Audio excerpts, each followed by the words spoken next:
Okay. I'm very honored po na makasama po natin tonight ang nag-iisang Queen of all songs, Miss Pilita Corrales. Ladies and gentlemen.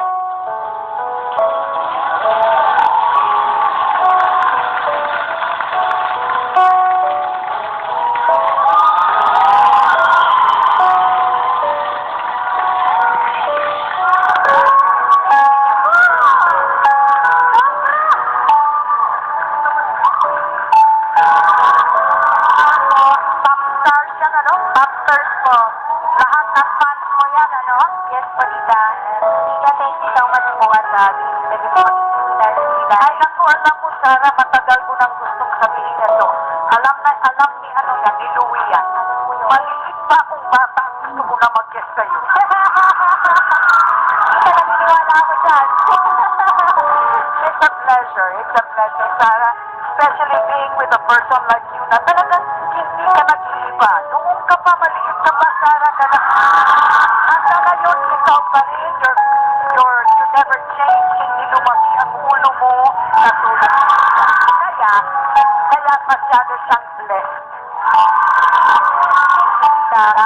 Kaya lahat ang mga pelikula niya, ang mga recording niya, puro #1 dahil kanya siya. Salamat po. Tita, talaga kong happy po kami nakasama po kayo ngayong gabi dahil po OPM night tonight at talagang kayo po ay isa sa mga haligi ng musikang Pilipino. Tita, meron na po akong tatanong. Ano po kita yung pakiramdam po na tinatawag kayong Asia's Queen of Song? Wala na. Ganyan lang. Katulad mo, pag sinasabi kang the Queen of Concerts or pop star, everything, anong feeling mo? Wala lang din mo. Sabi lang nila yun.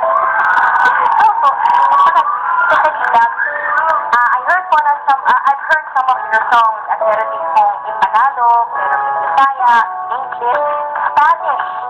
At ang nakakaalam ko po, more than 130 albums na po ang ginawa ninyo na may mga release internationally. Diba? Wow. At parang ikaw din. Ito, wala ko akong international movie. So talaga po, ang boss po ng nag-iisang Pilita Corrales. Thank you naman, Clara. You're very kind. Thank you very, very much. Congratulations na pala on your show, Sarah G. Live. Ang sabi nila, #1 daw ito.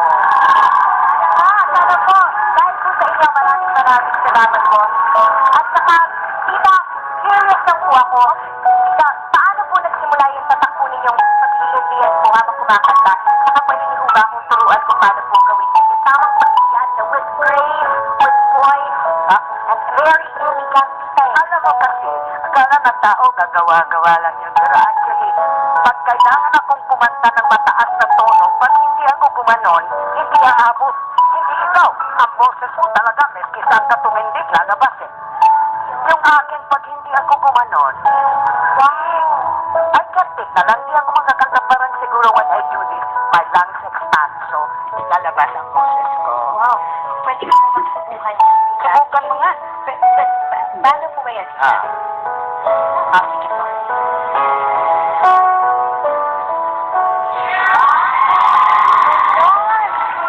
Ganyan po ba? Galing. Tama. Wow. From now on, ganyan ka na rin kumanta, ha? Pwede po ba, di ba? All the time. Sige po. Pwede po natin kita yan. Muna. Tinuruan na kita ng ganun, di ba? Yan, left and right yun. Turuan mo naman ako ng mga, ano ba yung klaseng sayaw? Yung mga Beyonce po. Ganito, Tita. Gusto ko yun. Ito na yan ba? Bago ngayon? Kaya ni Tita yun. Mga ganun, kaya ko yung ganun. Pero hindi ko alam yung doggy. Alam mo yung doggy? Yung doggy, alam niyo, Tita? Sayawin mo. Alam mo yan. Sige nga.